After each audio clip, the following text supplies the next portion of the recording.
we are continuing to be surprised. I mean, that's sure. Logan Paul's like 6'4" or whatever, Yeah. but I'm at the point where, like, let's just do it. Let's just bring him in on the roster. Let's do it. Let's make him here every week. I'm fine with it. Let's make him champion of some sort. Let's do it. Let's make him Intercontinental Champion. Let's create a new championship. Pokemon champion. Let's do it. Pokemon champion.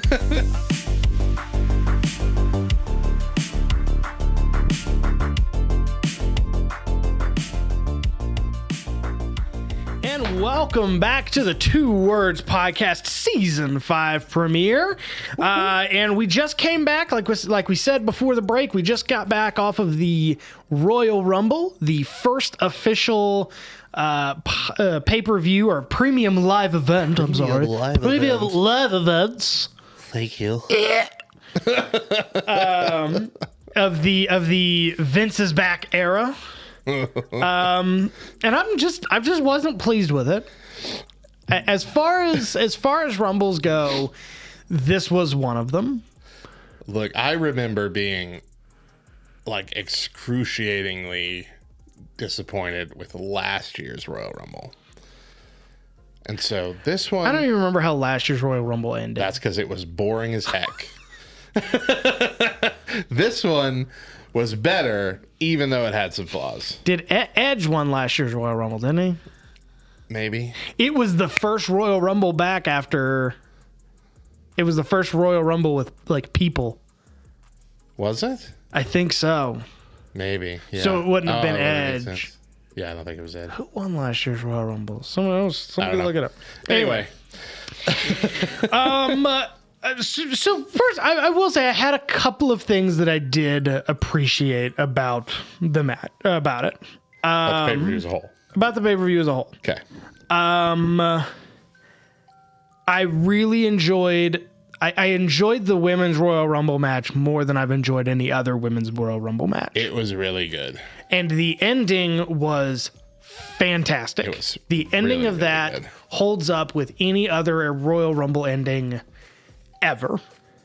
Like, the only drawback for me for that was Nia Jax at 30. Yeah. And their botch entrance for her, too. Give me what I want. Nia Jax. That's not what I want. So it was a good Rumble. And all the spots were really good. They did right by the women in that match. Dark Asuka arriving in WWE. Oh, Dark Asuka was, my gosh.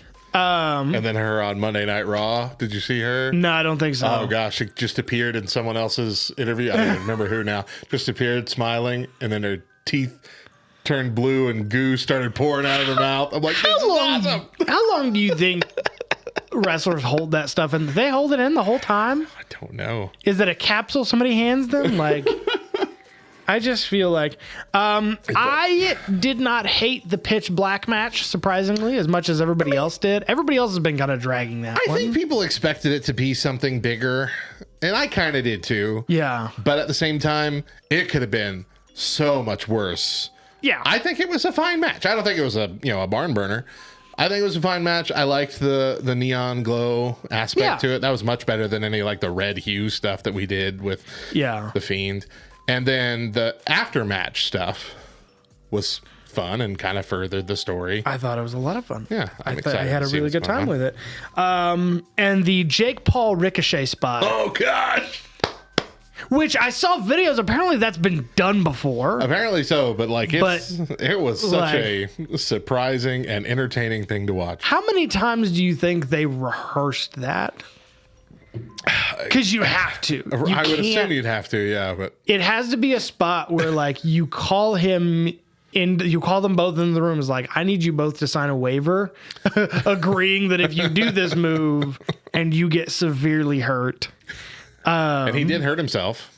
Logan Paul did. Because he didn't tuck his chin like he was supposed to. Oh, man. And like some of the other people were ragging him afterwards, like joking about it. And his girlfriend? Probably his girlfriend. I don't know. Significant other said, oh, okay, so you just didn't do what you're supposed to do. Okay, well, you're a moron. No. But we are continuing to be surprised. I mean, that's sure. Logan Paul's like 6'4" or whatever, Yeah. but I'm at the point where, like, let's just do it. Let's just bring him in on the roster. Let's make him here every week. I'm fine with it. Let's make him champion of some sort. Let's do it. Let's make him Intercontinental Champion. Let's create a new championship for Pokemon Champion. Let's do it. Pokemon Champion.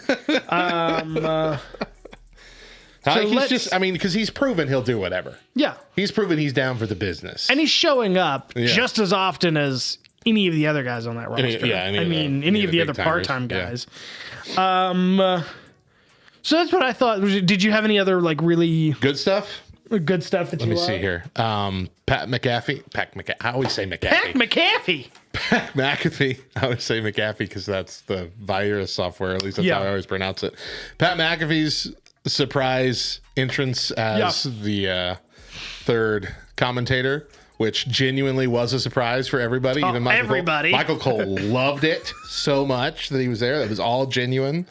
I think that was really cool. I love the relationship between Michael Cole and Pat McAfee. That it's like it's gotten so much because it started so rocky, right? And now they're best friends. Yeah, it's awesome. Really cool. In the men's Rumble, there are a couple other spots I liked. I liked that Brock got eliminated under 3 minutes. That was a surprising thing. Okay. I'm like, hey, that's never been done before. Yeah. Certainly different than 2 years ago, 3 years ago. The Dominic spot that I liked was him trying to rip Rey Mysterio's mask, and he couldn't do it. And I don't know if that was on purpose or not, but if it was on purpose, it was brilliant because it is still proving that even though he's acting like the big bad Burqueño, Dominic, he's still a weak little child. Yeah, he's just like, that mask is rich Corinthian leather, man. You can't just be ripping that with your bare hands. The Belair Bliss match was all right. It felt the Uncle Howdy kind of payoff thing at the end felt underwhelming because it was right after the Bray Wyatt match. Yeah. Where they showed up and did all kinds of cool things. And I was like, all right, well, I'm going to play a little clip on the TV, make you feel bad. It also felt like it was trying, like the whole match was just building up to the Uncle Howdy spot. Yeah. And that I don't like when pay-per-view or premium live event matches build up to something. Yeah, especially when that something pays off very little. For any kind of excitement that you had. Yeah. So that not great, but I love a good Bliss match anyway. Yeah. And the Reigns Owens thing. The Reigns Owens match was good. It wasn't one of the greatest matches Reigns has ever been in, or Owens, but the after match whole storyline, despite the fact that we were tired and really wanted to go home, it was a really cool forwarding of the story. I'm excited what they're going to do with Jay now. It was cool. Here's the thing that I was like laying in bed that night thinking about it, and I have not, full disclosure, watched all of Monday Night Raw from this week. Okay. So it may have just all gotten taken care of, but the system is guy comes into the Royal Rumble, guy wins the Royal Rumble, points at the sign, fireworks. Right. And then the next night, the current champion confronts the Royal Rumble winner. Yeah. That's the storyline. That's how you move. It's the thing. Right. But now with the way that match ended, now you have to figure out how to fit both of those things in one episode of Monday Night Raw, or you lose but one of them. Like if Cody Rhodes, and I understand like Cody Rhodes has plenty of time to confront Roman Reigns, but it's like you have to have that first meeting to me. I don't think they did either of those things on Raw, now that I'm recalling.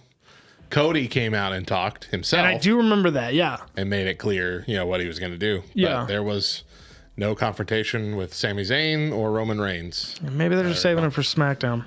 Maybe. We'll see. But I get what you're saying. Yeah. We're having to contend with wrapping up one storyline at Elimination Chamber. Of a big deal. And still building to the next big deal. Yeah.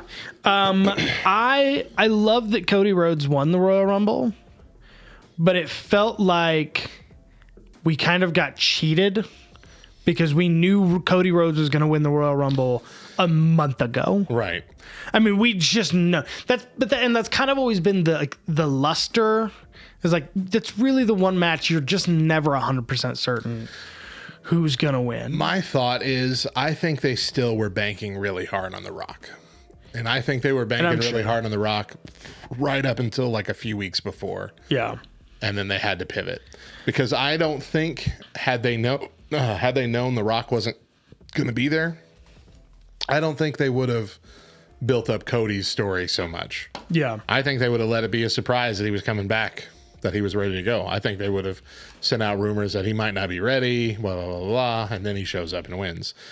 Because, as you know, when we were watching it, I kept expecting big surprises. I expected somebody to come in and be the dark horse of like, oh, I might be winning, not Cody. Yeah. And that never happened. Nobody of that caliber showed up. Not once.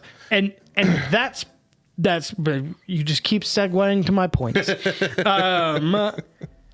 I think there's too much top tier talent at mid card treatment. Yeah. So when they come into the Rumble match, you're like, oh, this guy could be a top tier talent, but you know that they're just in there to fill space. Right. And you also have so much top tier talent that like you had to leave top tier talent off of your Royal Rumble. Yeah. Like already. Like the Good Brothers didn't come in. AJ Styles didn't come in. Shelton Benjamin didn't come in. Cedric Alexander didn't come in. Like, there's a lot of talent. You didn't get any NXT guys, did you?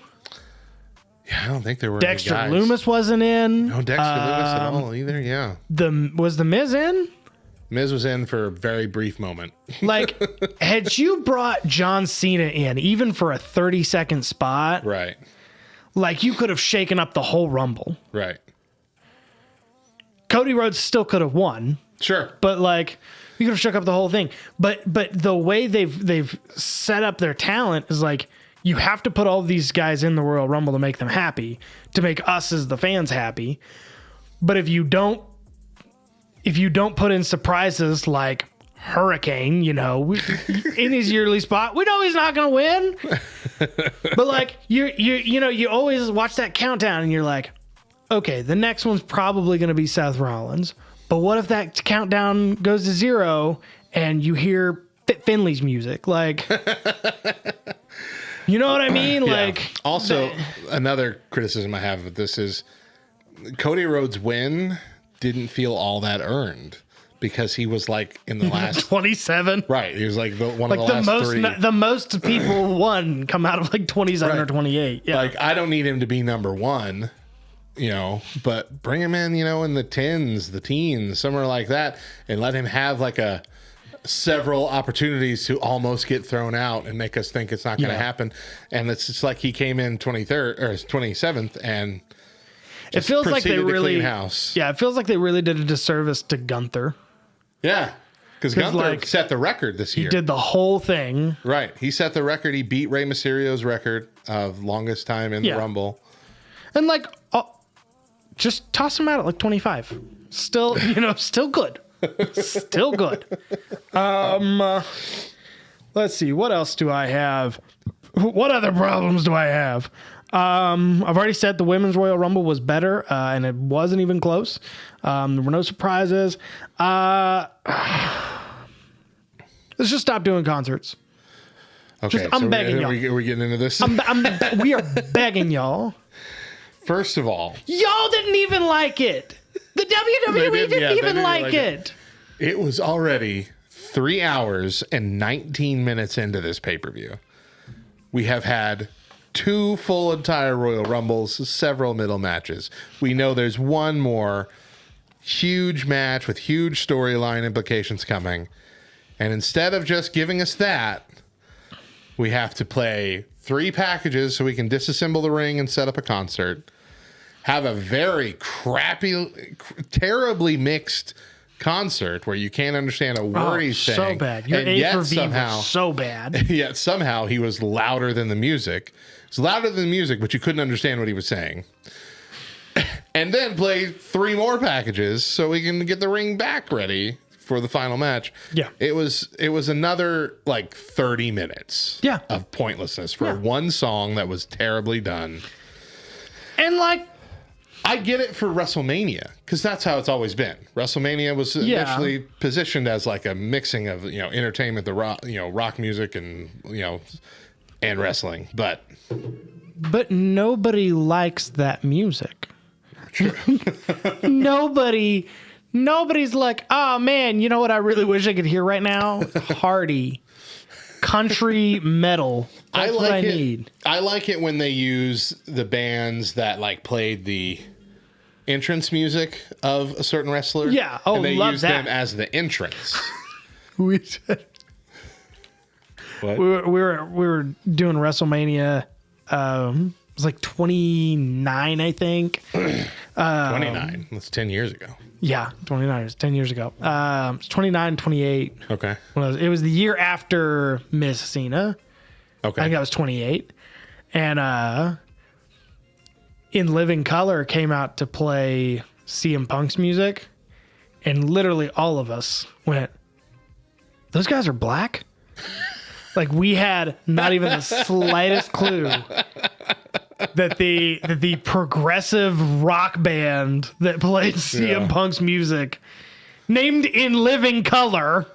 Well, yeah. I mean, I could see. No, yeah, we were totally dumb. We were very dumb that night. So I just think like there were so many better things you could have done. Expand it to a 40-man Rumble. Just do it. Expand it to a 40-man Rumble. Don't do an extra 40 minutes of a concert to play one song. I'll see him butterfly when I laugh like scarecrows. middle fingers to the sky till I go to bed. If you want to see our whole reaction video to that, go over to Love Thy Nerds YouTube page. It might be the most viewed YouTube clip of the year so far. Yeah, no, it's awful. I think just expand it to a 40-man Rumble, have a few surprises. You know what? Rent some guys from New Japan. I was really expecting to see Matt Cardona. You're expecting to see Matt Cardona? And we got his wife. It's Chelsea. Why didn't we have them both? We could have had them both. I mean, honestly, like, and again, this is one of those, if you like money, this is what you're going to do. But, like, have Kenny Omega show up. like, just sit down and be like, listen, you want to make money? I want to make money. This is how we make money. Chris Jericho comes into the Royal Rumble. That would be such a big deal now. Oh, it'd be huge. That would be the hugest return right now. It would be huge. It would be even bigger if you put him on your WrestleMania card. You'd make so much cash. Mm-hmm. Wow. You'd make so much money you couldn't give it away. Yeah, I would give this Royal Rumble a C+ at best. I'd give it a B-. It just wasn't very happy. And I don't want to see Kevin Owens lose again. Yeah. Like, especially to Roman Reigns again.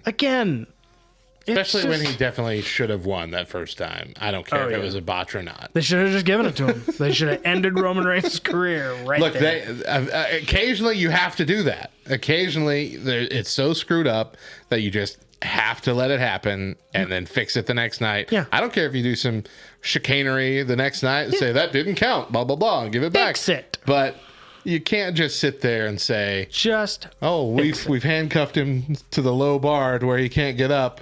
We're going to let this timer run out to 10, to 0, to another 10. Then we're going to have him squat. And it's already well past the time he would have lost this match, but let's just keep it rolling. Because here's the thing. and I'll tell you something. And it just came to mind. I could fix that match with 10 seconds. In 10 seconds, I could fix that match. Because all that would have had to happen is when they realized that he wasn't going to be able to get out of those handcuffs, Paul Heyman should have picked up a chair and hit the referee in the back of the head. Right. Anything. Yeah. Like, he should have had the wherewithal. But what did they all do? They just stood around. And made the referee look like a moron. Did, yeah. Like an absolute dud. So, no, it just like literally, like all you had to do is just like, low blow to low blow to the boys. Boom, and just the referee's down. We got plenty of time. Done it plenty of times before. Yeah, don't say you're above it. Anyway, well, that's my complaints for the day. I'm sure I'll have some on the next show. But when we